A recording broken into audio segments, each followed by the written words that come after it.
Finally বন্ধুসকল এইখিনিতে ration কাৰ্ডৰ ওপৰত অসম চৰকাৰৰ ফালৰ পৰা আহি পৰিছে এটা ভাল খবৰ। তো বিশেষকৈ আপোনালোক যিসকল চৰকাৰী কৰ্মচাৰী আছে, যিসকল আপোনালোকে চৰকাৰী চাকৰি কৰা আপোনালোকৰ মহিলা আছে, তো সেইসকলৰ কাৰণে এই আপোনালোকৰ ভাল খবৰটো আহি পৰিছে। তো আপোনালোক এতিয়া যিসকল চৰকাৰী আপোনালোকৰ চাকৰিয়াল মহিলা আছে, যিসকল কৰ্মচাৰী আছে, তো আপোনালোকে সকলোৱে এতিয়া ৰেচন কাৰ্ড আপোনালোকে এপ্লাই কৰিব পাৰিব।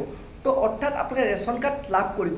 তো এইটো এটা চৰকাৰৰ ফালৰ পৰা নতুনকৈ আপডেট আহিছে, যোনটো নেকি চৰকাৰে নতুনকৈ এইটো মুকলি কৰিছে যে যিসকল আপোনালোক চৰকাৰী আপোনালোকৰ চাকৰিয়াল মহিলা আছে, যিসকল আপোনালোকৰ চৰকাৰী আপোনালোকৰ কৰ্মচাৰী আছে, তো সেইসকলেও আপোনালোকে এতিয়া ৰেচন কাৰ্ড লাভ কৰিব, অৰ্থাৎ আপোনালোকে এপ্লাই কৰিব পাৰিব।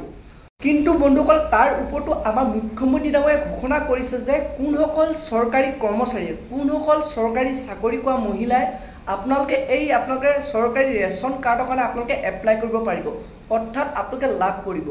তো বন্ধুসকল ভিডিঅ'টো বহুতে গুৰুত্বপূৰ্ণ হ'বলৈ গৈ আছে, আপোনালোকে ভিডিঅ'টো একেবাৰে স্কিপ নকৰাকৈ আপোনালোকে চাই থাকিব।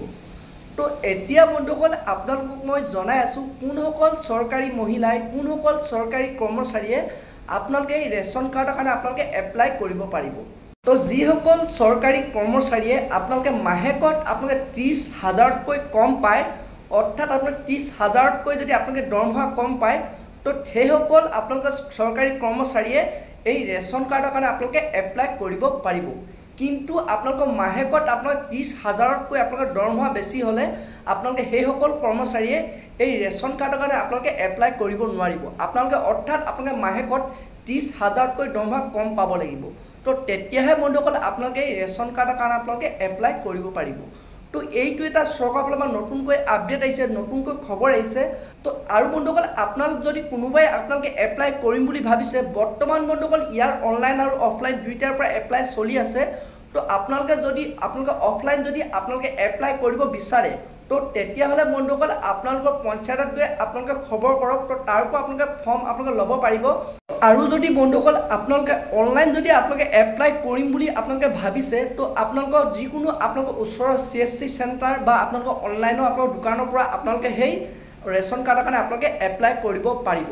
তো আৰু যদি বন্ধুসকল আপোনালোকে আপোনালোকৰ লগত থকা মোবাইল ফোনটোৰ পৰাই যদি আপোনালোকে অনলাইন এপ্লাই কৰিম বুলি ভাবিছে, তো বন্ধুসকল আপোনালোকৰ সেই মোবাইল ফোনৰ পৰা আপোনালোকে এপ্লাই কৰিব পাৰিব। যদি বন্ধুসকল আপোনালোকে এপ্লাই কৰিম বুলি ভাবিছে, আপোনালোকে মোক কমেণ্ট কৰিব। তো বন্ধুসকল মই তাৰ ওপৰত এটা ভিডিঅ' বনাই দিম, আপোনালোকে কেনেধৰণে আপোনালোকে এপ্লাই কৰিব লাগিব, কি আপোনালোকৰ ডকুমেণ্টছ লাগিব, তো কেনেধৰণে আপোনালোকে ফিল আপ কৰিব, তো গোটেইখিনি তথ্যৰ ওপৰত মই এটা ভিডিঅ' বনাই দিম। তো আপোনালোকে তাৰ পৰাই আপোনালোকে এপ্লাই কৰিব পাৰিব। তো বন্ধুসকল আজি ভিডিঅ'টো ইমানেই আছিল। আৰু বন্ধুসকল আপোনালোকে এনেধৰণৰ খবৰবোৰ যদি লাভ কৰিব বিচাৰে, চেনেলটো লাইক কৰিব, পাৰিলে ছাবস্ক্ৰাইব এটা কৰি থ'ব। যেতিয়া এনেধৰণৰ নতুন নতুন খবৰবোৰ আপোনালোকৰ ওচৰলৈ আহি থাকে, তো প্ৰথমে আপোনালোকৰ মোবাইলত সেই ভিডিঅ'বোৰ শ্ব' কৰিব।